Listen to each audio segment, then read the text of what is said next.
Welcome to Talentless, the podcast that's all HR, all talent, and zero fluff. Hosted by industry talent leaders Desiree Goldie and Ashley King, and made for recruiters who think of talent outside of the box. They're here to dig into the heart of what makes workplaces tick and sometimes blow up. They are not afraid to get into the messy, the meaningful, and the downright motivating. So buckle up, because they're here to make you the best in the business. Now, let's get to work.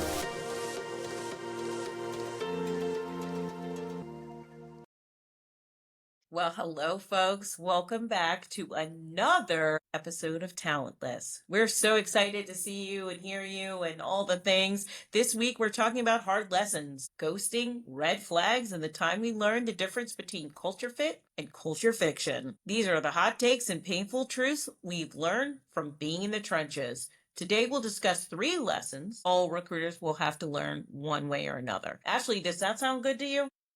I think that sounds delightful. Let's get into it. Yeah, let's get to work. So here's the deal. No matter how good your training is or how strong your instincts are, recruiting the work will humble you in the first 2 years. I'm telling you, it puts you on your bottom. You're like, I thought I was good at everything. I'm not good at anything. You're going to learn things the hard way. And it's not because you're bad at your job.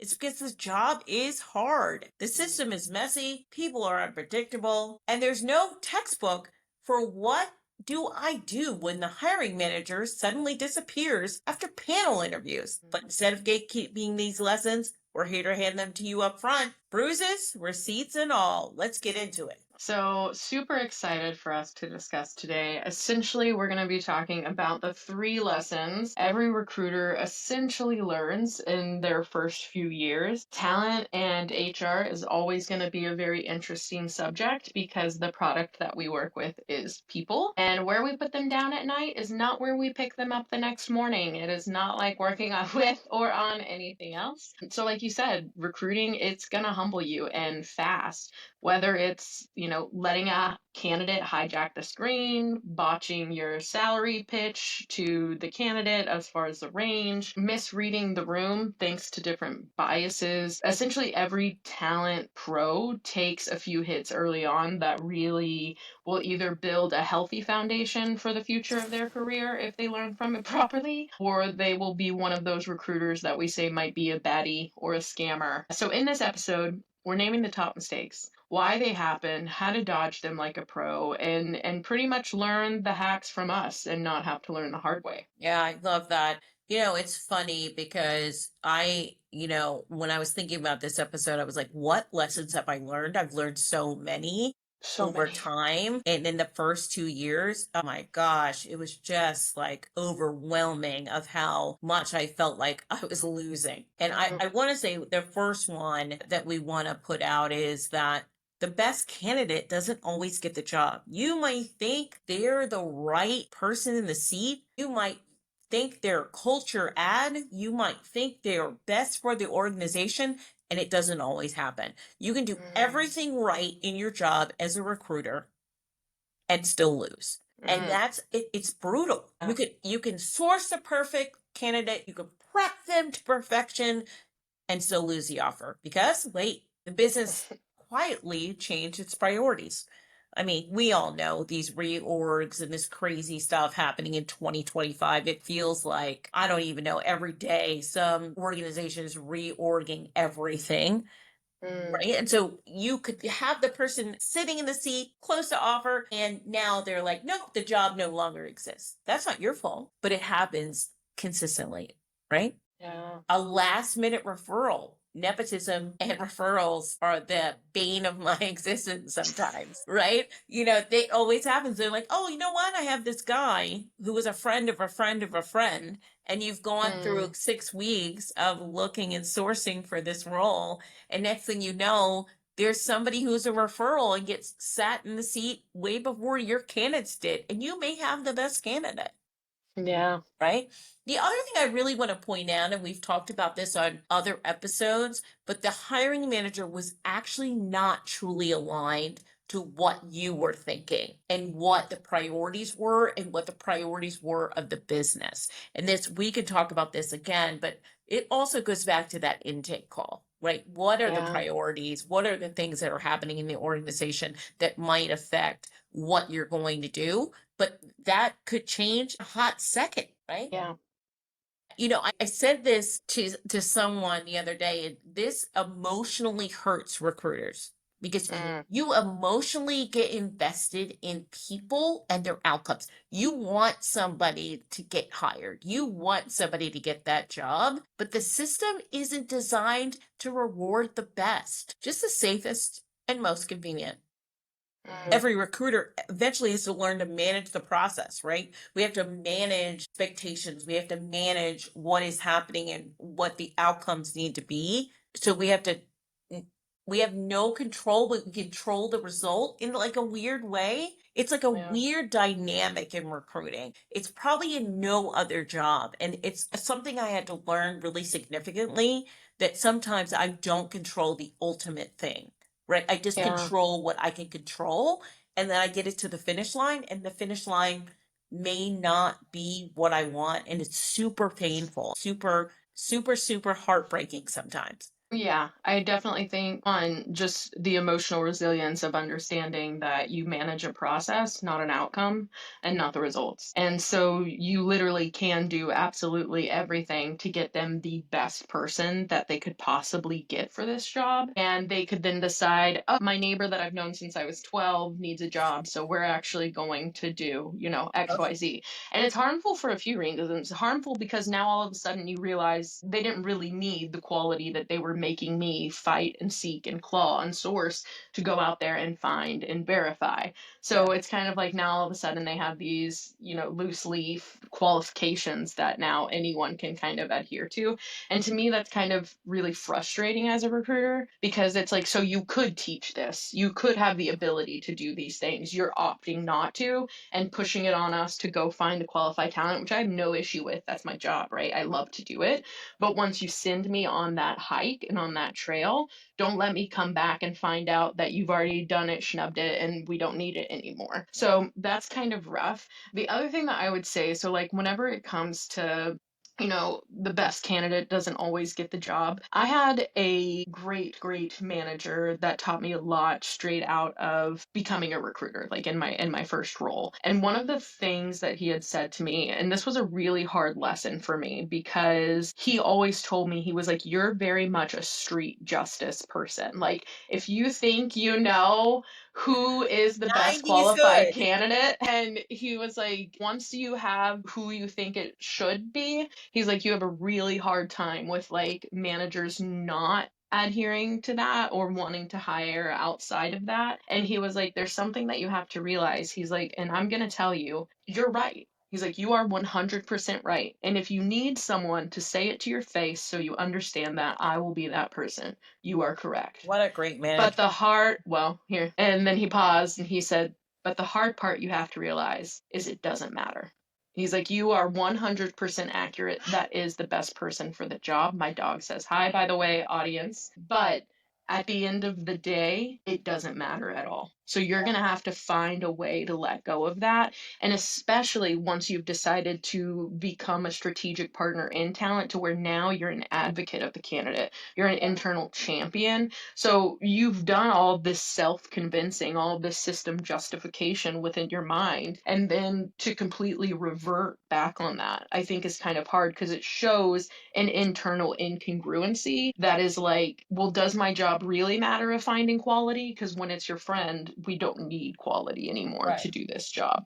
So it's a really interesting dynamic, but it's something that I feel a lot of recruiters do go through. And whenever we're thinking of the stretches that we go through of wearing the advocacy hat and going on a leap for a candidate with hopes that they would be excellent, that everything we have heard we are assessing neutrally and accurately, I think that it makes it a little bit difficult difficult as recruit. It just kind of blurs the line, right? Like it Yeah. makes it to where you are personally invested sometimes. So maybe the lesson here is like how to create healthy boundaries. Maybe the lesson here is like how to manage being right, but okay with moving forward with decisions you don't support. Like Yeah. there's so many different mental exercises in just this one example that happens all of the time. The All the job is time. so hard, right? We don't always get to do what we feel is right. We have to lean into the power of an organization, lean into what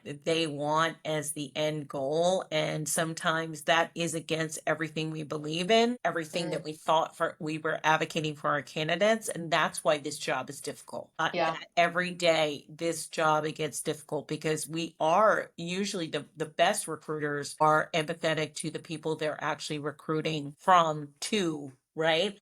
Yeah. That makes it super difficult in the energy and how you go to sleep at night. And so for me, sometimes I'm like, oh my God, I just wanted that guy to get the job and it doesn't Mm, happen. And yeah. that it's not because of anything I did, it's because of the organization's kind of goals. And that's why we always talk about, I know on this podcast, about being strategic business partners and figuring out how we're more inserted into the end goal of what that looks like and how talent is brought in. And I think that's an important part to say right here. The reason sometimes they're not putting the right person in the seat is because we're not sitting at the table. And so we Mm, right? yeah. Yeah. Absolutely. Yeah. Absolutely. I think the next part here, if we're going to keep going on bamboozlement, I The would say bamboozles. yeah, the bamboozling here, because it doesn't stop with just, we've changed the role priorities, we no longer want this skill set, or we've eliminated this role altogether. Sometimes it is, thank you so much for finding us this excellent candidate that we've made you put through 9 billion rigorous rounds of whatever to assess them because we don't know how to qualify individuals. And now that we've put them through this, go ahead and offer them 5K less than what we've discussed. Go ahead and start the bidding at 100 instead of 105, like we mentioned to them, so we can leave room to negotiate. That is the most trust destroying, it is the most disrespectful, it is the most waste of time. How dare you Yeah. say, like, honestly, like, how, like, say in an agreement, okay, we're both good with this. On paper, in a budget, it also says we're good for this. And the national salary bands also say, hey, is the work is worth what the work is worth, and this is it. And so for businesses to come back after you've done all of that with a candidate and they've upheld their end, they didn't take you down the interview line and say they had all this XYZ experience, and then on the last day you found out, oh, by the way, that was just AI camp, and I actually never did any of this. Right. Could you imagine? We would all be like, but whenever businesses do it, it's just like, well, the human who only has one income coming in is going to have to deal with it and shoulder that versus the business who is a multi-million dollar economic circulator all of a sudden doesn't have the ability to, hold that 5K.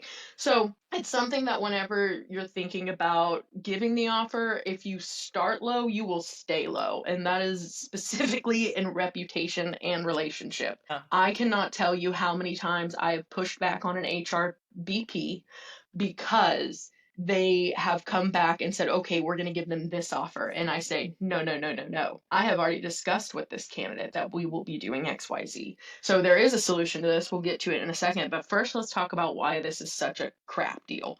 One, many recruiters are coached to leave wiggle room in offers. It starts in agency, it continues in corporate. And just so everyone knows, we're coached that because at the beginning of all this, we were just paper pushing admins of CEOs who was trying to get them broker the best deal for the best work for the cheapest amount, right? Like that's pretty much all HR ever was. And then about, 25, 30 years ago, we start becoming more of a strategic partner, less of an white men. And so when that happens, now we're still having these legacy tendencies that are that of someone who is not at the caliber that we are. We have more seat at the table than we ever had before. So to think of the idea that, we're just allowing this, I think is a silly way to do legacy behaviors whenever you're Yeah. not examining the Yeah. origin. Li- li- The next thing, go ahead. No, I was just gonna say, like, the bait and switch we do in conversation right now is unreal. Like, I've not seen so much bait and switch. 2022 was like a candidate's market, right? Like, everybody got what they were asking for, bottom line. Before that, it was an employer's market. Before now, it's an employer's market. And so they do this bait and switch compensation. And I think that ruins relationships. And I'm going to tell you, recruiting is about relationships. My relationship with my candidate is highly valued and I favor it more than right? So when I put you forth for a role, I trust that I'm saying the right thing because of our relationship and what I know about your current condition, right? Because money isn't just about math, it's about trust. If you offer low, you look low. I'm gonna say it again. If you offer low, you look low. Once Agreed. you lose it, the best you can do is damage control. Yeah, because Right? not only that, it's going to spread. Candidates talk. Absolutely. Well, and candidates, they talk to one another. And Right. yeah, How about like ruin your employer brand? in one discussion. One discussion. You Over lowball them. 5K. You lowball them for K, which I mean, if we map that out for 12 months is nothing, pennies on the dollar. So that's what you chose to do, that to ruin your employer brand. So let's reverse engineer that and say, if we had just done what that candidate needed, we would be in a better position and had a better candidate experience. And we'll see that on another episode. But this is really fundamental about how we do recruiting and how we treat candidates. I can't expect it because this is about recruiters, right? You want to be respected as a recruiter, right? Really force the issue on comp and be a strategic partner to comp. Your dog's saying hi to my dog now. Hi, dogs. Well, and I think something that's important that you kind of said similarly, comp is about more than numbers. Like this is a signal of respect. So recruiters learn that the hard way because integrity and transparency up front closes more candidates than quote unquote negotiation tactics literally ever will. One wrong offer can not only undo weeks of work, it can ruin your talent brand. It can ensure top talent never talks to you. I mean, it can just do so much in 10 seconds. And I think one of the most important lessons in this, if I could say it, because I know we're talking about talent, but for me, this actually really has more to do with HR, and it's this. HR, you are a resource for the human. You are not a protector of the profits. You do not care how much they will save, how much they will do. That is not your job. Your job is to ensure equity in the business. Are they being paid comparable to that of their peers and for what the work is worth,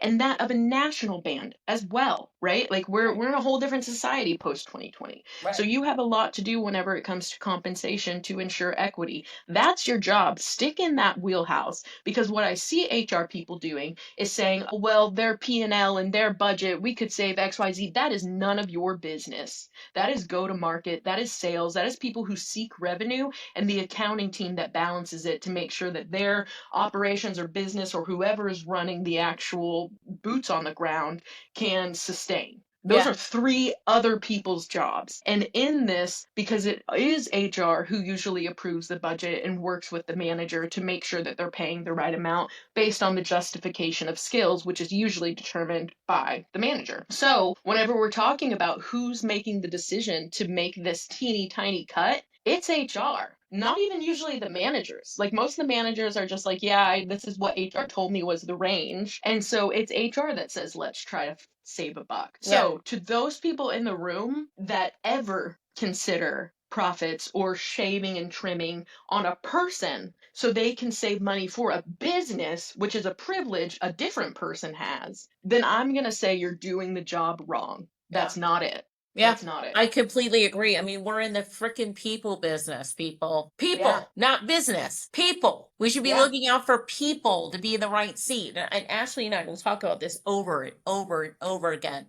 The need for a human-centered talent function and human-centered HR function is essential. We're losing that through so many other things that we're doing. We're not really being that empathetic, really integrity leader right now. And if you can't find that way to do this job, I'm going to tell you, get out.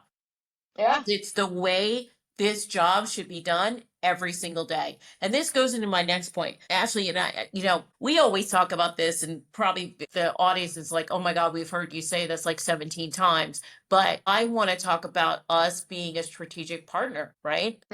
Right? And the only way that recruiters actually do that is if you force the issue to do it. Like, no one's going to say, like, hey, talent, come on in. Yeah. They're not going to do it because talent is it's a little kid's table. Always, right? Always. So you have to force your way into that system. And it's a really great system if you want to learn it, right? You take it by knowing the numbers. You know the business. You know what's happening. You know what's happening in the departments you support. And we've always said, and I will say this over and over again, if you don't know the business that you support better than the business, how are you being a partner to the business? Yeah. Right? Yeah. And so that means speaking in business speak. I don't care if you went to college. I don't care if you only have a high school degree. I don't even care if you went to trade school. You can learn these business terms that your organization speaks to, right? If the EBITDA is important to them. I know. I don't even know what it's called. If the EBITDA is important to them, if the, whatever their margins are important to them, you should be able to speak that speak. Yeah. Right? So we have to be fluent in the same Right, languages. right. Yeah. And then we also have to push back on hiring managers because I don't think we do that enough. So, and just to add on to exactly what you're saying, so looking at the last example of leaving that room for negotiation Yeah. because HR said so. So, like, for me, I have found over the years, I do one very specific response whenever they send me that. And I specifically say to them, is there a reason that we would no longer offer them the amount that we all agreed the work was worth? Question mark. And what that prompts them to do is have to define, did the work change? Did the individual's qualifications change? Did we learn that they were less than what we actually thought they were whenever we agreed to this at the first point? So even that simple pushing back to make them define a reason, a motivation for this logic and this decision, just a simple why. That alone has probably cut HR people making me negotiate down a candidate over 75% of the time. Because at the end of the day, they don't have an answer. Yeah, I agree with you. I think if you push back on the why, you get no answer, which is also an answer, right? Yeah. Right. And so do you, and this is a question for you because I believe this. I believe wholeheartedly, and I know you do too, but I'm going to ask this to you anyway. How much does data influence you going to a hiring manager? Like, do you use backup data or Glassdoor or Comp or surveys, or like how do you really approach that, or do you just ask the question why? This episode is brought to you by DEI Labs, re-educating corporate America with immersive data-driven DEI training for HR and hiring pros. Ready to shift systems and spark real change? Visit DEI-labs.com to get started. Need a resume that actually works? Resume Writing is a female-owned team of recruiting pros helping job seekers land the roles they deserve. Get expert help at resumewriting.com.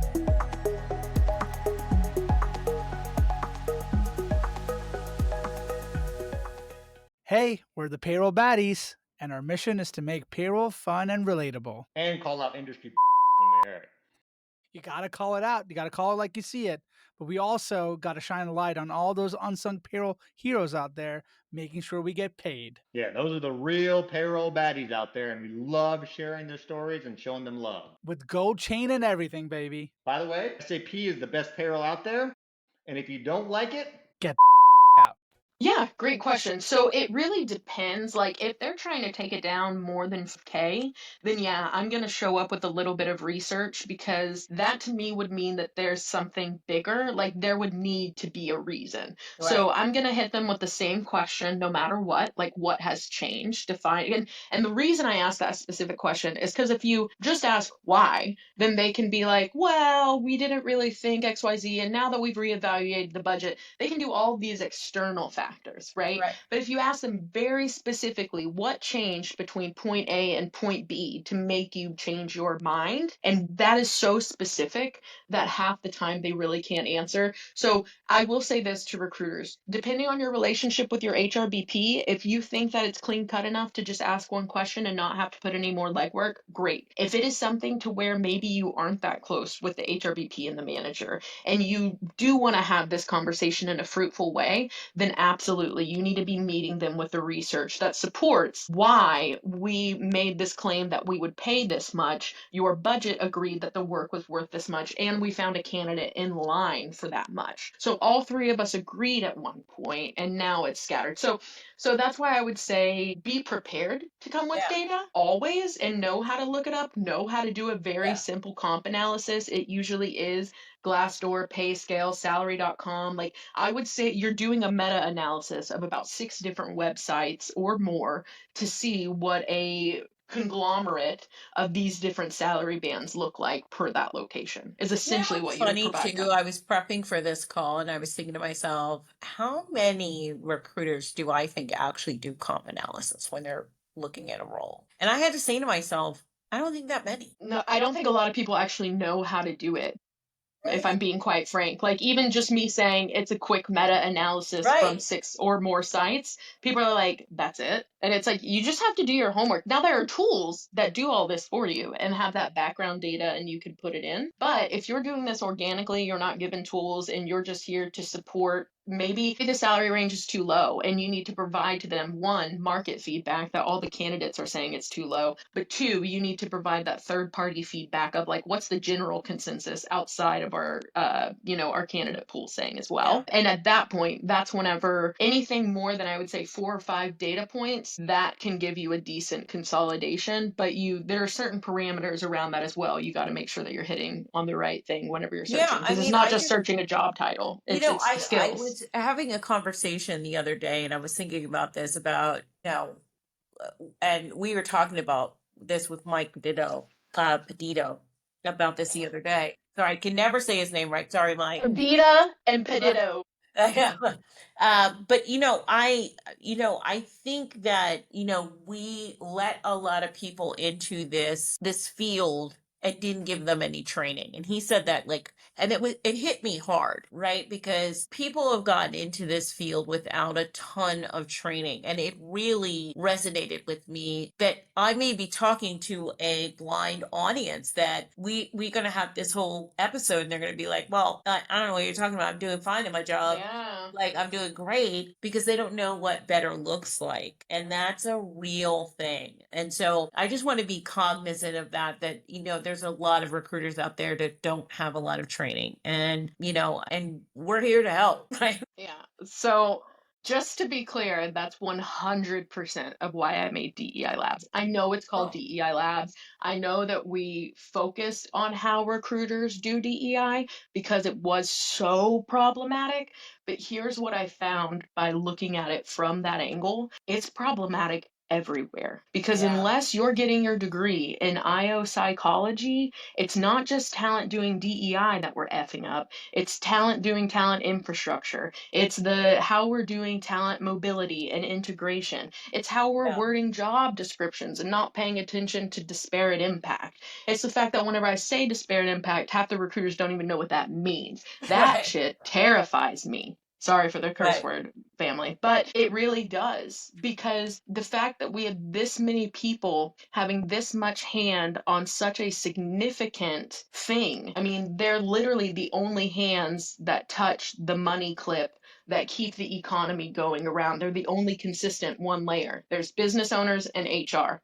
Yeah. They Yeah. help. The number one cost of a business is salary. So the number one export of money is being decided by HR.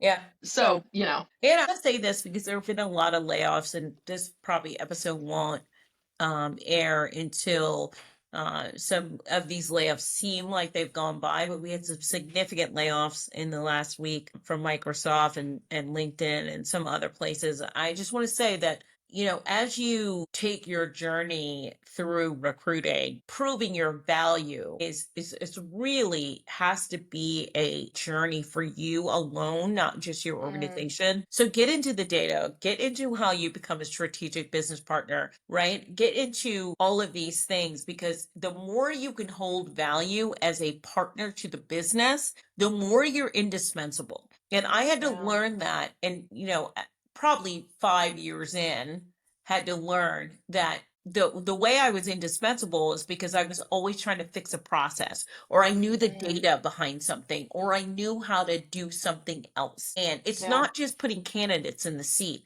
And I think it's really important for people and recruiters getting laid off right now that they understand the value they hold and really try to up their skills. But it's an interesting thought to think about whenever recruiters do know the value that they hold, but perhaps maybe their business doesn't. I So, agree. what this point really reminded me of the most, as far as, no one gives you a seat at the table, you take it by knowing the business better than they do. And so, I had an experience where, you can be the best recruiter in the organization and still be treated like as if you don't matter. There was a company that I worked with, and I was dealing with executives, and this was a tech SaaS startup, and they had never worked with talent before. Even before they started the startup, they were doing something to where they weren't in management. So they had no relation with HR and talent. So they had no idea what good was. And for this specific company, I was working over, I'm not even going to tell you all the real amount of hours. I'm just going to say over 80 hours a week, because I was. And that was a minimum, if I'm being quite frank. And it was crazy because we had data points. Our LinkedIn salesperson came to us, wrote us up a whole entire letter because I was the top 1% user in recruitment. So much so that I had such a high rate that they actually had me do like a talk for their salespeople on what I'm doing so they can get their different clients to start using it as much as I was, right? So it's like I had a significant value, but only to the people who understood its worth. Yeah. And so in my own house with the C-suite that I was dealing with, they had no valuation of my skill. Right. And it was the craziest thing because I'm getting awards, I'm getting paid by LinkedIn to teach other people how to do what I'm doing. And my own company is like, I don't know if she's meeting the mark. And that was really difficult for Wow. me because I knew my worth and I knew how good I was. So what ended up happening is we eventually got a fractional COO from Google. And that individual had highly worked with talent because they were VP of operations at Google. And so they actually pulled our data out of Greenhouse, took it over to, I'm not going to say his name, but the head of talent over there at Google and said, hey, can you tell me how this sits per capita based off of herself and then how many recruiters she's managing and everything like that? And they said to him, we don't have a single person that has ever done this amount of performance in any of our stuff. So then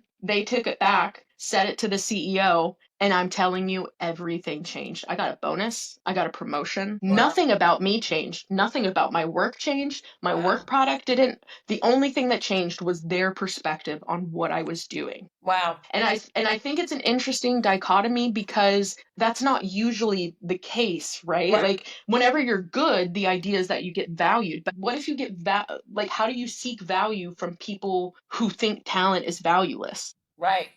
And that a lot of people It's very truly do. difficult.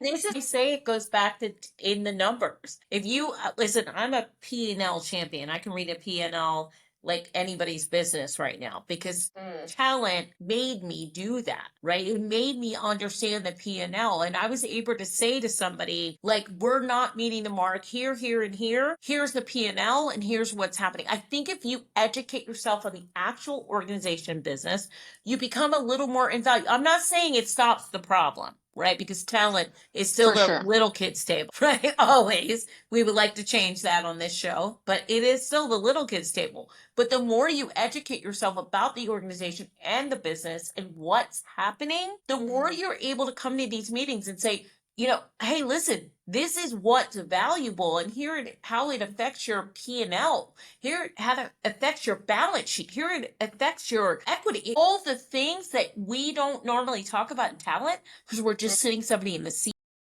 We need to be talking about more, and we're not doing that. And this is why we continue to be, to me, sitting at the little kids table. And so if I could say anything to anybody in the first 2 years of learning recruiting, whether you're campus recruiting, whether you're, doing high volume, I don't care what it is, learn the business. Because yes, you're putting people in the seat, but you need to learn who you're hiring for, the business, the industry, the sector, because that is so important to how you hold value for yourself. Otherwise, you get sidelined. You immediately get put to the little kids table, and we don't want to sit there anymore. Talentless says we don't want to sit there anymore. That's not what this podcast is about. We want to sit at the big kids table, and we should be there.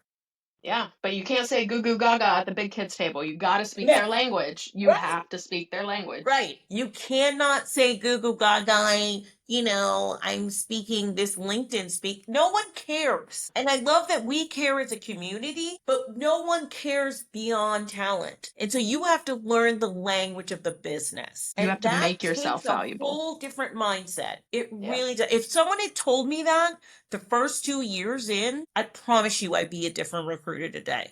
It took me years to learn that. And when I finally learned it, I became the recruiter I am today. And good for you. People ask for me because I know what the business needs. I know how to speak their speak. And when I get into, and I take clients right now, so everybody knows I'm not an internal recruiter. I go in and I have to figure out somebody's business in like 5 minutes. For But sure. I do all my research and all my deep dives, and then I'm able to speak to them on their language. I might not have a P&L, but I can speak to what the business needs. And I think it's super, super important. I can't stress it enough. Well, it's the number one way you're going to build trust with the managers, too. I think one of the biggest mistakes, if we're talking about mistakes and lessons learned, is recruiters don't take time to build trust with their managers. They don't take time to make sure their managers know that they know what they're doing. And so many times I've heard managers be like, my recruiter doesn't know what they're doing. They don't know how to. And it's because the recruiter never took this verification point of showing them, qualified candidates that they've sourced or any way to say, hey, here's my work, double check this so that way, you have that double pat and you know that it's going to be quality. And that never happens. Recruiters are just like, all right, I'll just do my thing and applications come and blah, blah, blah. And so the biggest mistake you can make and the best thing you can do is to build that trust up front, address those concerns, questions straight away, because that saves you so much on the back end. And especially whenever those business people at that business table you're not allowed at ask the manager how it's going, they're the only ones that can speak for you at that table until you get there. So unless you're feeding them exactly how to do and say this, which you can't do if they don't trust you, then the only thing that's going to be spoken about you at that table is not what you're going to want to have out there. So protect your reputation at the table by getting internal champions there, and those are your hiring managers. That's how you do this. I always say, be a SME, right? Be a SME. It's me. And that takes work, right? It doesn't take I'm just a SME because I hired some people, right? You actually have to do work to be a SME in recruiting. So do your research, take the time, really invest in your career and who you are as a recruiter. I don't think we're going to say that enough on this show, but honestly, take the time and be really present for how you do your job every day and what you represent to that organization, because they're not going to always love you. Word. Because they don't always love you. Be that person and be present for them and do your research and be educated. Yeah, recruiters. Recruiters! Yeah, good recruiters. We just want y'all to be the best. What What's so We wrong? want you to be the best in the business. This is the time of this podcast that we talk about stuff you didn't know before. This is a psychological side of what we're talking about. And so we get into Ashley King to give us those notes. Ashley? Ooh, thank you, Desiree. Today we are discussing how humans learn and why some lessons stick the first time and all the rest do not, and what you can do as a leader to help influence those around you to learn the lesson the first time.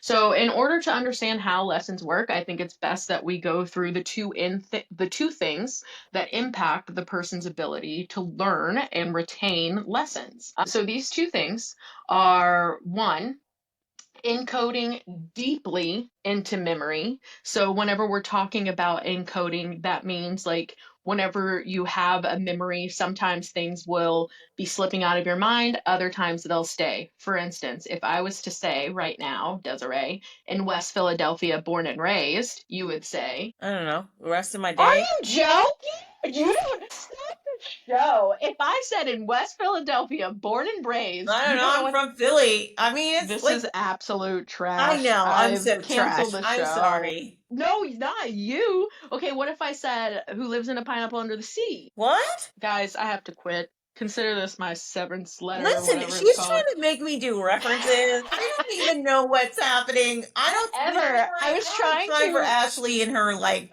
decade references. You know something? Every single person listening to this right now is screaming at their radio or headphones, being like, Philadelphia, in born and I raised on so the playground is where I spent most of my days. here, I said most of my days. Do you know what? My wife will tell you. She always laughs at me because I do not know the words to songs. I know the song, Jeez. but I can Hate the go wheel.